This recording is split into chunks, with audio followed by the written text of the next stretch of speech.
Right. Ow! Oh, that hurt. Well, That's a good way to start. Right, welcome to PodBoys, I guess. PodBoys, yeah, the PodBoys Diablo edition. This is how it's going. We're in the middle of a thunderstorm. We're doing this on a laptop, so do excuse it. It looks good for Diablo. Lightning and thunder. Anyway, we're No one playing. can see the lightning. Yeah, I know. Well, they can in game. So we Mothman and Shadow, that's me, recorded 16 hours of Diablo 2 video. Only about an hour's worth of combat is actually good. The rest of it's crap. But we decided, because I'm a skinflint and my Scottish blood is strong at times, I don't want to waste the footage. So we've decided to do a podcast show and then just superimpose the audio over the visuals of Diablo 2. So you got 16 hours. These are only half-hour shows, unlike the other one we did, USP2. Also, it's only Shadow and Wookiee. No interviews, no music, no dick, no nothing. Just us arguing with each other. Just us. We're going to take the argument and counter-argument. We're going to do different ones per episode. So we're going to start off with this one that we both know. Wookiee, I put it to you. Star Trek Beyond. That's the new one? Beyond. Yes. Is the pinnacle of Star Trek. And it is the perfect essence of everything that is Star Trek. Your argument, sir. I think Star Trek Beyond is the greatest Star Trek ever made. My counter argument would be, it's a fun sci-fi movie that has very little to do with Star Trek. Well, let's start with the basic. Everybody's watched it and they've spent $100 billion on it, and it's full of famous people, and therefore it's amazing. Unlike, Kirk and the original guys who had no money. That's the argument. It looks visually stimulating, and the story's amazing, and therefore it's pure Star Trek. Counter. Well, yeah, it's not, like I said, it's not a bad story, but... Don't spill tea on yourself. No, let's not be hasty here. This is you. The very fact that you've pointed out is that it's the pinnacle of Star Trek, but then you also pointed out that the original Star Trek didn't have big budget or well-known actors. So on that very point alone, it can't be the pinnacle of Star Trek. Yes, but after all these years from the 60s and all the rest of it and next gen, and now that Star Trek's getting the money it deserves to do feature films, I mean, the original Star Trek movie, let's be honest, it was boring. Yes, it was boring. It was utter wank. Absolutely. Feature bored the tits off me. Number 2 was better with Khan, and then of course Klingons shooting stuff. But the original Star Trek was too. No one even has to argue about the first Star Trek movie being but crap. From that, everyone knows it is. From that hippie bullshit that had no money to now this big budget sci-fi, $100 bazillion, more money spent on it than in some developing nations. Therefore, new Star Trek is superior because it's had the money spent on it to make it a visual spectacular. Visually, it is superior. But story-wise, it kind of... I wouldn't say it falls flat, because it's not like it's a terrible story. It just doesn't have the edge of what Star Trek was. It's just generic action story. Alright, you better explain that. Okay, let's go well, for starters, for those who've not seen it, Kirk and co. go to a planet, get attacked by some bad guys who kidnap the crew and then proceed to try and blow up Yorktown, which was beautifully done. I think Yorktown was a very gorgeous pretty set. And then, of course, they kill the bad guy. And they find out he used to be a Fedi. Well, he's not a Fedi. Technically, he was from back in the old days before the Fedi. Yeah, and then when the Federation was created, he got thrown into the captain's role and he got bored with peace. And he went AWOL and tried to blow up the galaxy kind of thing. War is peace, freedom is slavery. Well, George Orwell said so. So, the argument being that is Star Trek. That some crazy guy tried to blow up stuff and then they solved the problem. That is the argument, that the Federation prevails over all adversity. There's like hints of potential in that, I'll give you that much. But if you look at the newer Star Trek, and I can get why they did it, so that would be a whole different argument. But they've essentially almost like, okay, watered it down wouldn't be a good term. They've watered it down with pretty coloured water. So they've made it flashy and visual and appealing, and there's amazing special effects, but it feels like there's missing the heart of the story. Like, especially in Star Trek Beyond, you've got your villain, whose name I've forgotten now. Krell. Krell, that's it. Krell, yes. And he was this ex-Freddy guy. Always with a K. Krell, Khan. Meet anybody with a K, punch him. He's going to try to take over the galaxy. Now, in his case, we literally, he's a mysterious guy the whole film. Right at the end, although there were hints if you really looked for it, but right at the end it's like, oh, he was ex-Earth military that became captain in the Federation and disillusioned and blah blah blah. But we never really got to the depth of the character. They never developed his disillusionment apart from a very quick little, oh, it happened. And then again, it was again like black and white, you know. Federation, good. Non-Federation, bad. Now, you've mentioned in the past, and I have, but we can't have a one-sided argument in this. And it's very complex, as I see Wookiees struggling, trying to actually be the bad guy in this. And I'm trying to be the good guy, because normally I just think anything humanity's accomplished since 1879 is wank. But come on, we haven't really gone far. We got technology, but not much brain cell these days. This The is just stupid rules. But trying to go for the good perspective, you've mentioned before it hasn't got enough Federation essence. It's too militaristic. well, Roddenberry essence, should I say? Yeah, I argue that it's a new Star Trek for a new generation. There's less tree-hugging 60s vibe and more blowing up minorities because they threaten your awesomeness, which is a very American vibe and therefore a world vibe at the moment, because America runs the planet. I mean, it is very much a product of its time. Hmm.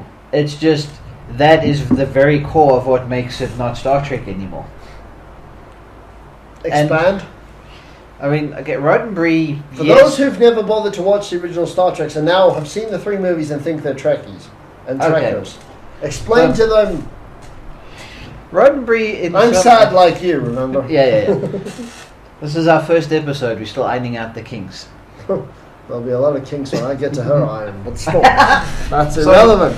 Yeah. I like the Kinks; they're a good band as well. So, in many aspects, Roddenberry was a bit of an egotistical ass. People who know him will attest to such. But We saw that documentary. Yeah, he was very much a control freak and completely insane at times. yeah, but he also had this grand vision of the future and humanity being better than what we were. Granted, it doesn't look like that's going to happen at this point. We're just going to wipe ourselves out.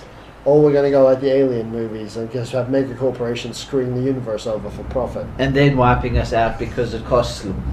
It's just cheaper. But he had this vision of humanity unifying and bettering ourselves by working together.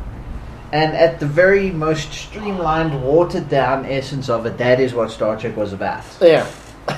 And we had these adventures set in this world.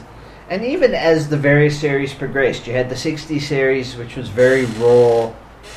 Granted, it was low budget, and they then got very popular and had to build on it. And then you had the next gen era, where things were a lot more refined. There was more order. Technology had improved. The villains from the first series were now friends. New villains came in, and they got befriended along the way. Things progressed. There was evolution of the franchise, as it were. And I think if you take not just Beyond, but the 3 JJ verse films together, you've kind of, the one thing is going backwards has essentially erased all of that. So you mean the positive progress has been killed off and replaced? We've gone back to the starting point. Yes. We've gone back to slightly before the starting point, and then done weird science experiments on it and pushed it in like 2 other directions at different speeds that somehow, because the character ages don't match up and Parallel universe. We're not going to go into the stupid nitty-gritty stuff like the age discrepancies between Kirk and Spock, and the time that the new versions happened. Trekov would have been like 10 years old and not actually serving on the starship. And well, forget the nitty-gritty stuff like that, because even the good Star Trek had continuity errors at times. Everything does. That's just I think also to me going back and rehashing used characters at one point, Star Trek, the JJ Star Trek could have, even if they wanted to go back, there was a gap between the end of the 60s stuff. Well, where the 60s stuff ended, there's a small gap in the old original series cast movies.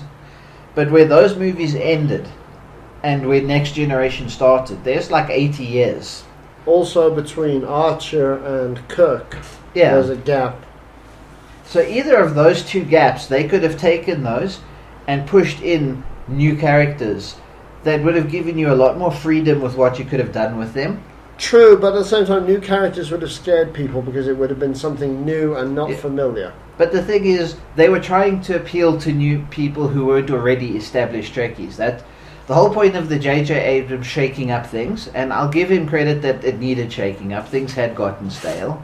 Yeah. As much as I love Rick Berman, having done 4 series of Star Trek, as the showrunner, you are going to run out of ideas and get locked into habits. So a fresh face was definitely needed, and a shake-up was definitely needed. Yes.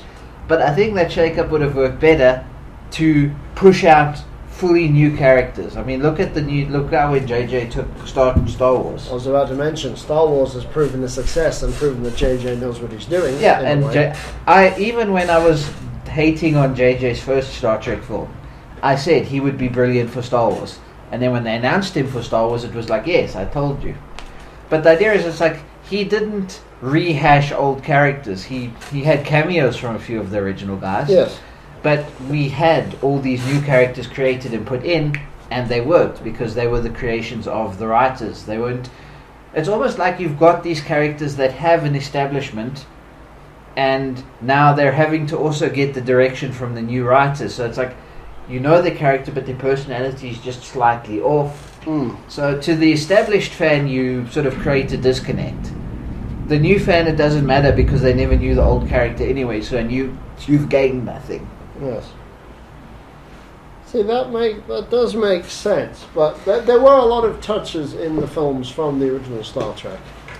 I particularly like in the new one where they, Spock gets out a picture of the original crew and he's looking. Yeah, I love that. I did love that moment. That was a nice moment, but I think because we may as well just expand this into JJ versus original timeline. Go for it. The Into Darkness was the worst of it for me in the sense that they were so busy trying to throw out these cameos. That was with Khan. Yes. Or Sherlock. Smartlock. White Khan, yes. With the British like, well, Khan, if you're going to conquer the galaxy, you would go to Oxford or Cambridge and learn how to speak correctly. I'm going to get back to another point there now. But Into Darkness, to me, had these cool cameos, but it's like they were trying so hard to thrush. It's like they were forcing these cameos into your face, saying, look, we do love the old fans. That they were completely disjoint out of the story. Yeah. And in some places it almost felt like they broke the flow. Okay. But yeah, Into Darkness is definitely the worst of the JJ films. Okay. And I would say Beyond is probably my favorite of them. Visually it was an extravagant film. My short, one sentence review of Beyond is you had the right idea and you at least tried. It just wasn't fully successful. Yeah. But that again comes back to you've already got now this established new, different timeline. From an established Trekkie person. That's your opinion. Now I'll take the opinion of certain friends of ours, particularly a certain female who's already going to murder me when this broadcasts. Who will murder you because she is a very feisty, but she's quite new on the old stuff and that it's an acid trip from hell. Yeah, so did I. I'm a next gen boy myself. I actually started from snippets of next gen, but the first one, I knew Star Trek. So going from next gen to the new Star Treks, the new Kirk and the new Spock, then backtracking to the originals, there's a great fear, if you will, when you watch the new ones and then you watch the original show, and the characters, the sets, everything about the old stuff is so cheesy and so god-awful at times that you sit there cringing. It's like any big sci-fi series. It's so bad. There's no money and bad script writers. Then to have these remodeled version for the movies that actually brings the essence out of what those characters should be. That being the argument that original Kirk, was not Kirk enough compared to new Kirk, because new Kirk has a $100 million budget to make him more Kirk than original Kirk, who just didn't have the cash to have enough green women to pull into or enough spaceships to blow up every week. Okay, so let's take that. Let's go with that argument. That the new ones bring out the true essence of the characters, because the original series didn't have the money to actually make Spock purely Spock. He was a cold, illogical creature the whole time because they couldn't afford to show him have emotions because it might wrinkle his makeup and he only got one change a week. Okay, so let's take these.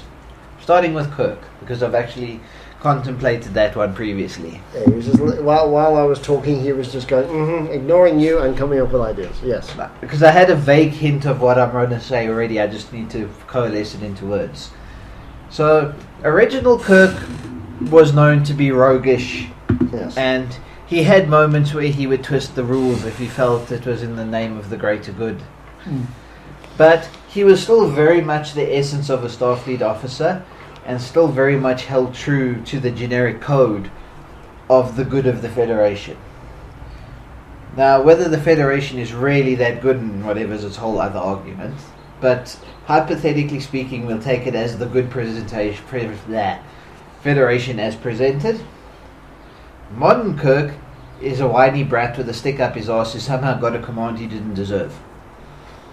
Interesting theory. Age discrepancy does seem to be one thing people play on. Particularly Kirk does look a bit too young to be commanding a ship. The thing is, he almost got Vice Admiral in the new movie, and he looks like he should barely have gotten Lieutenant. You see, the thing is, the original movies, where we are right now, this, in the original timeline, is when Kirk was Lieutenant on the Farragut.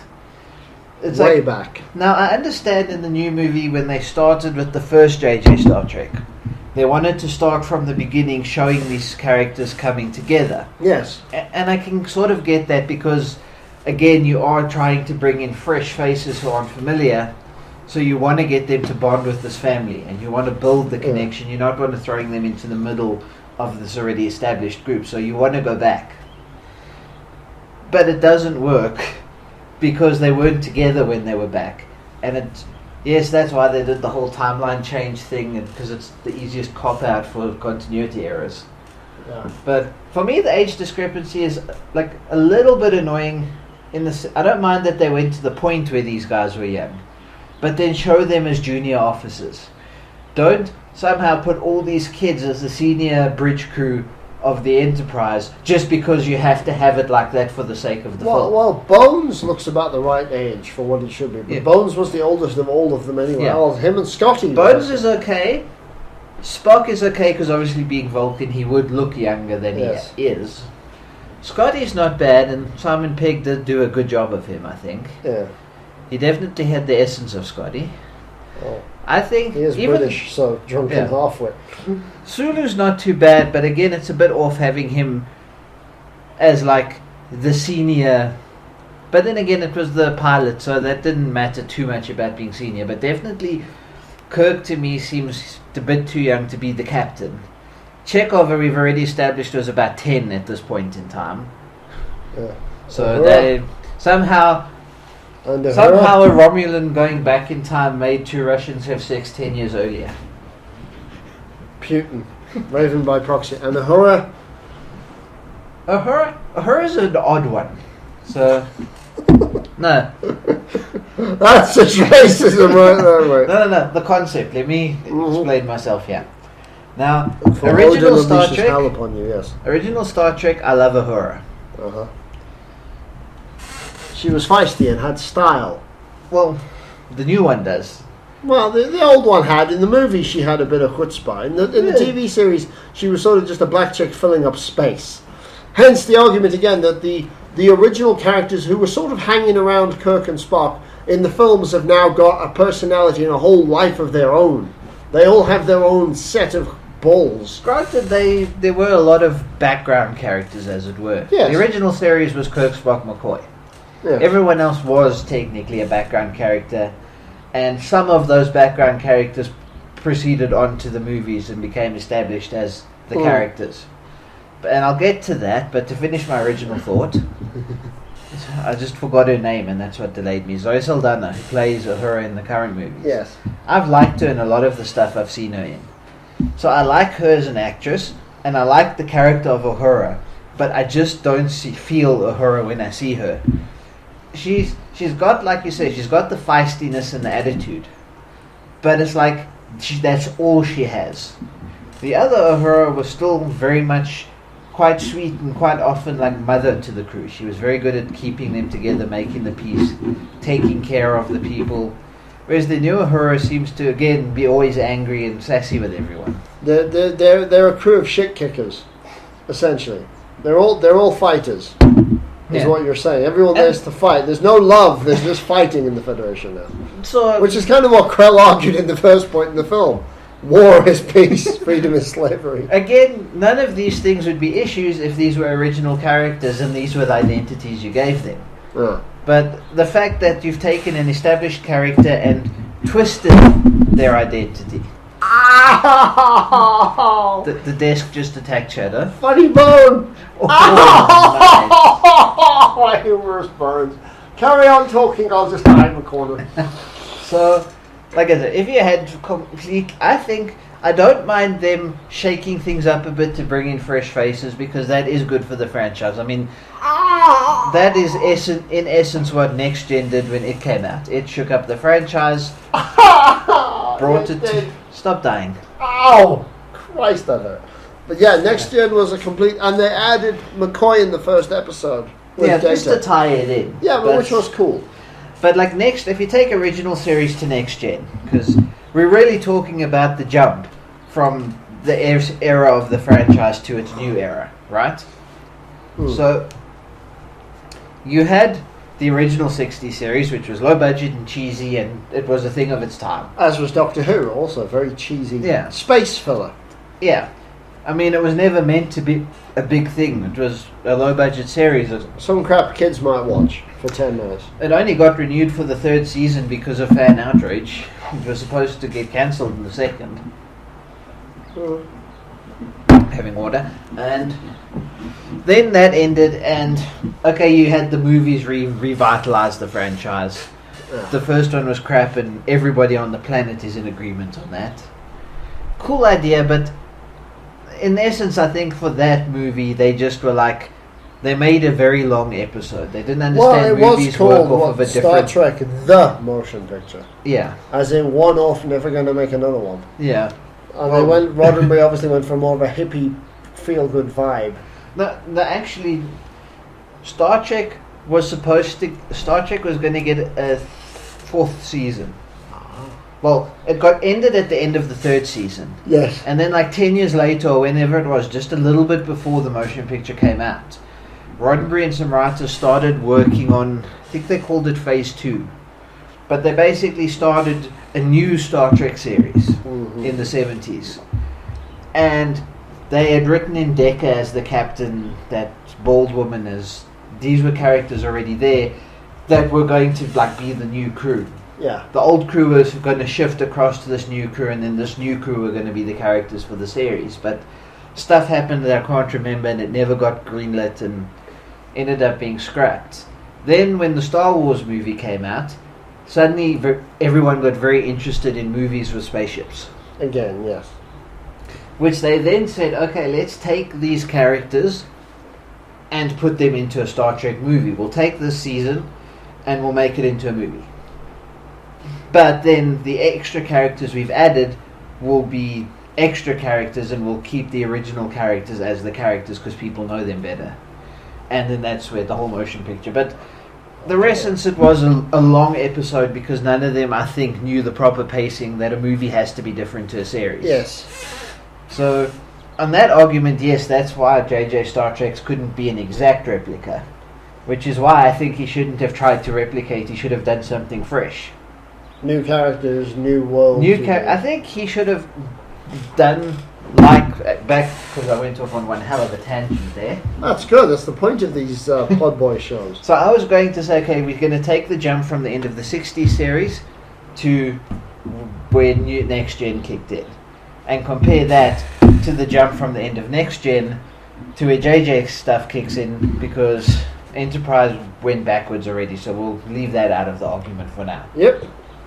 So Next Gen was new, you know, the uniforms were different, the ships were a lot more You sophisticated. have 4 minutes to round up your argument. Fuck. Long episode. No long. Half hour, that's the idea, is to try and get this into half an hour. Go. So, okay, hyper shortened version.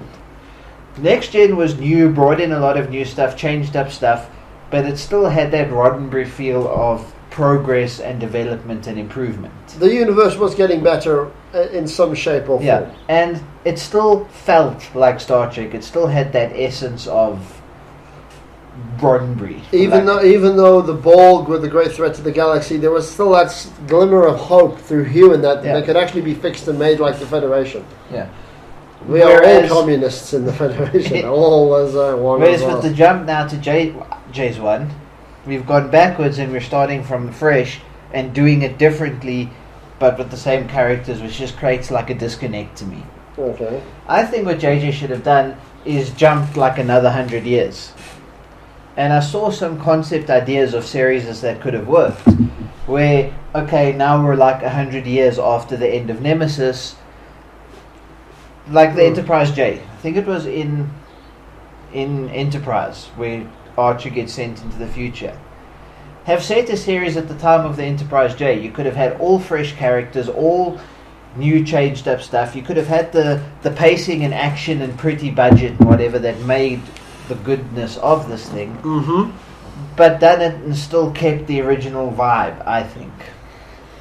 Makes sense. So, my argument being that new Star Trek Beyond was amazing because it was the essence of Star Trek and it was all shiny and pretty. That's essentially where people are going for the argument. The guys are hot, the girls are hot, the uniforms are hot, the ships are hot. Oh my god, everyone's hot and everything's cool and therefore it's amazing. It's not my fault everyone's stupid.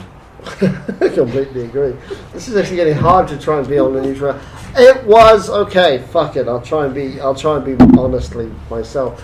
It was a good sci-fi film. I did enjoy it. It was very entertaining, but it was not Star Trek. It was boring as a Star Trek film. I didn't get a Trekkie vibe. I got a Star Wars with different people kind of vibe to it. A good generic. It was Space Mutiny with Star Trek uniforms. I'd actually compare it to Guardians of the Galaxy, in the essence that the fun Spock is Groot. fun Oh action no, sci-fi what's her film. face? Yeah, the alien woman. Wasn't that what's her face Yeah. from Game of Thrones? Which Amelia one? Clarke. It looked like her. Which one? The new alien chick, the hot white one with the tattooed face. That I'm Scotty not was hitting on constantly, but it looked like Kirk was going to pull her because Kirk fucks all the girls. I was too busy checking out to try to figure out who she was. I'm sure it's what's her face from Game of Thrones. Yeah. If it is, she's really, really cute. She did pull off that look very well. But Yeah. yes, so the consensus is JJ Trek, good, not Star Trek. Original Star Trek, good, but not good generic sci-fi with money. Original Star Trek is cheesy, but there's good episodes. You could basically probably put together like 10 good episodes out of the 3 seasons and scrap the rest. There we go. 10 good episodes out of 3. Like, share, subscribe. And by the way, what happened in Diablo right now was fucking amazing. I'm sure it was. It's probably me shopping for 2 hours.